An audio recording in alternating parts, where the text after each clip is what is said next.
Hey guys, my name is Reedy. Welcome to my channel of doing stuff and things. I just got up, you can probably tell. So I'm going to wrap up my series. I finally got my computer the way it's supposed to be. This is what I'm about to show you here is works for Windows 7. Heck, I think even XP all the way up to, I believe, Windows 11. This is how you find hardware and how do you install hardware for things that the device manager did not find on its own. So here we go.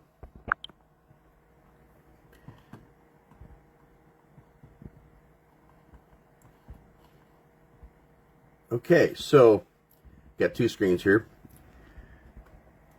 So when you go to this computer, let me back up all the way out. You go to this computer and you right click. You can go to properties. That'll display this. I'm going to move my stuff over to the bigger screen here. And to get to your devices is device manager. You can see Windows 10 did a really good job in installing most of the things. What I have in here left is my quantum drive down here and my performance counters. So I'm going to show you the easy way and the hard way.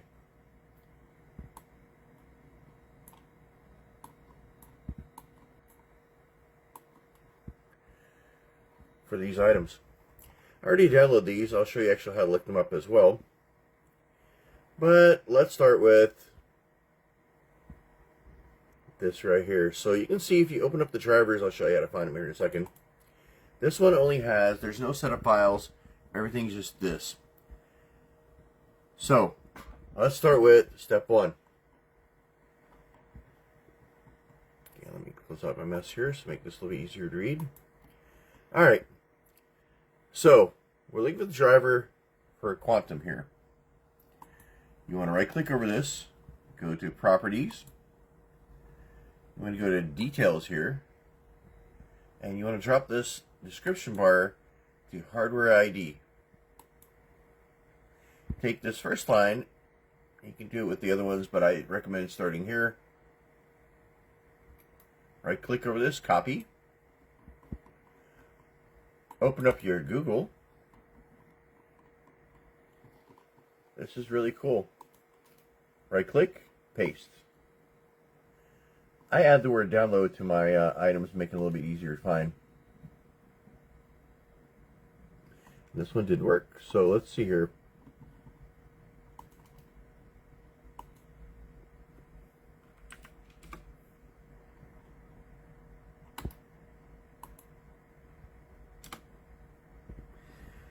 And we can look at support for Quantum over here.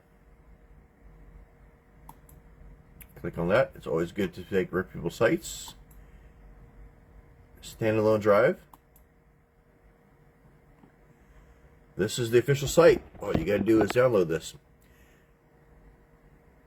But the funny part is, if you look in here, as I showed you before, it doesn't come with an executable. This will download into your downloads folder, which we'll bring up over here.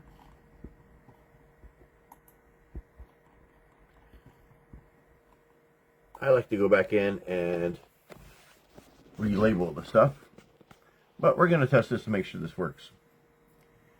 So what we're going to do is we're going to go into our Quantum Drive again, go right click, properties, driver, update driver.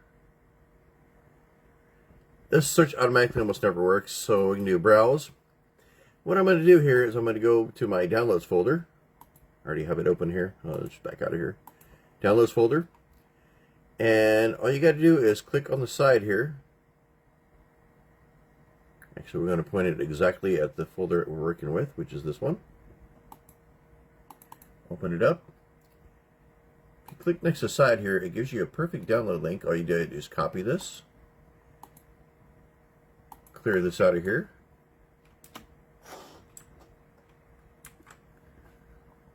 Put it in, browse, there's our folder. This is where the stuff is. Click OK. Now you can do one of two things. You can do down here on the bottom, which is a little bit more tricky. If you select this, this works, at least for me, last couple times I did, it works a little bit better. So we're going to go next.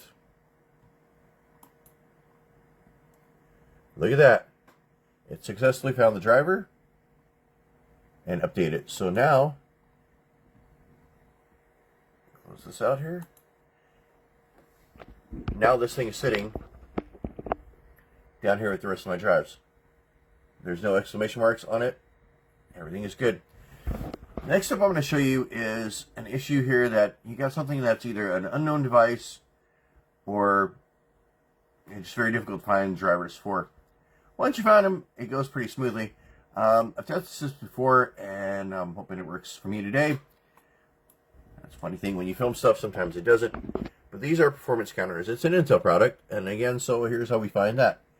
You go into performance counters, or the device that you're looking for, you right click over it, you go to properties, you go to details, you go to description, drop that down to hardware ID, take the first line, right click over it, copy it, and close this actually. You want to open up your trusty Google again. Sometimes it helps to put the word download in here and sometimes not. I'm just going to paste the name in here. And I have to do it twice because it didn't take for some reason. Now here's where it gets interesting. You can look through some of the sites here. I did the driver identifier down here, works pretty well. Let's take a look at this one too. Yeah, this one's got a bunch of stuff in here, but it doesn't have the actual driver. So I'm going to go to the driver identifier, and I'll show you how to kind of stay away from some of the tips and tricks that these things do here that makes it not want to work correctly. Let's see if this is a site I had before.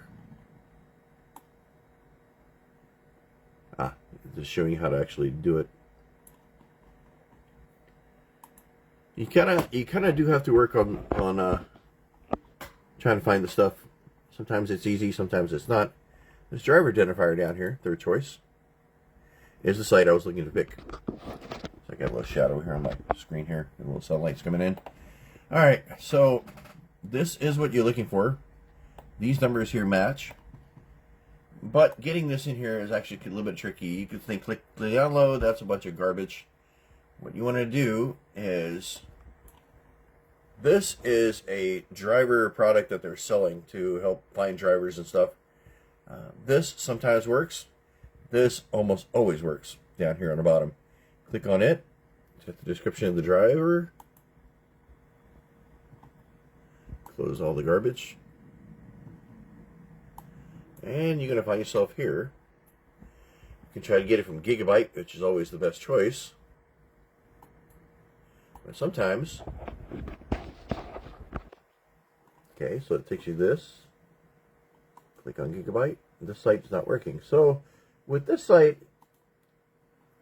they're usually pretty good about actually putting down the right driver. So you click on this right here. I already downloaded it. We're going to do it again because I want to show you something here. I'm going to look down here on the bottom. And you want to see if it says something like the name of the driver or chipset. If it's saying something about driver identifier, you got duped into downloading their software instead of the actual product. Okay, now let's see if this one actually works. I have not tested this version before, but it usually does. So now what I do is I'm going into my drivers download folder.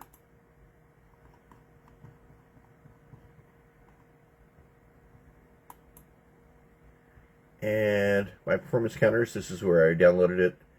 This is the one we just downloaded together, but this is the one I got. So what we're going to do is we're going to right click over it. We're going to extract it or expand it.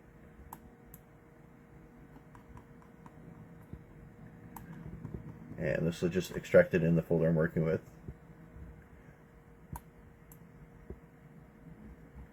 Alright, chipset. And you can see this one actually has a really easy deal. All you got to do is hit the EXE. So let's see if this works.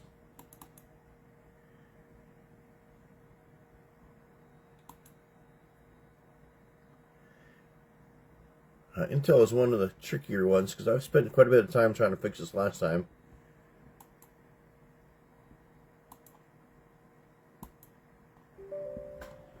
Asking for permission here.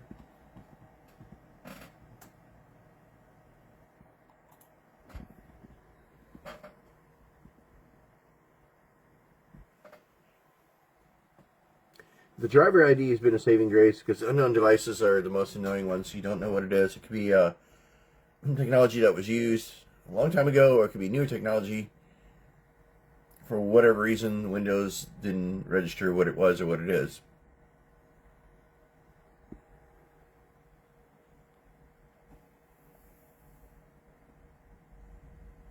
Yeah, this one unfortunately is a little bit of like watching paint dry.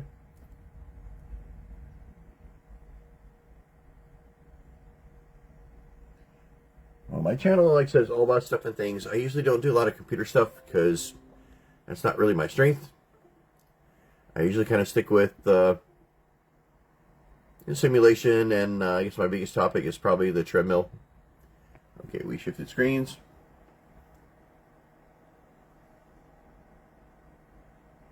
You see, this is a pretty massive driver here, so it takes a while.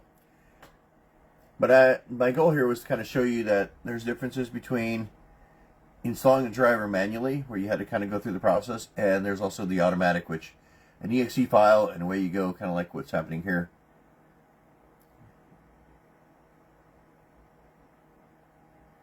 And the journey on this whole thing was actually setting up my my computer here, getting Windows 7 to work on this new machine, and the problems that came along with it. That was the reason for my entire series. This, as far as I'm concerned, is probably the last chapter. I don't really have anything else I want to cover. I think I covered everything else.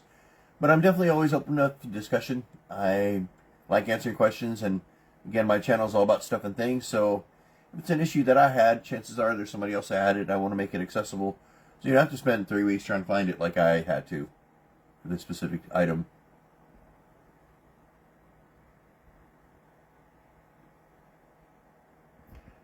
Looks like this is going to take a little bit longer than I planned, but there's no error messages. It's finding everything.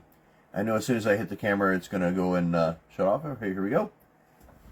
Perfect timing. Okay, now it's prompting me for restart. I'm going to do that a little bit later. Just kind of want to show you how this actually worked.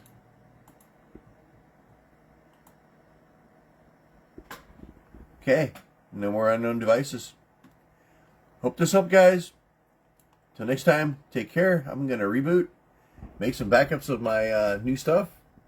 And until next time, take care.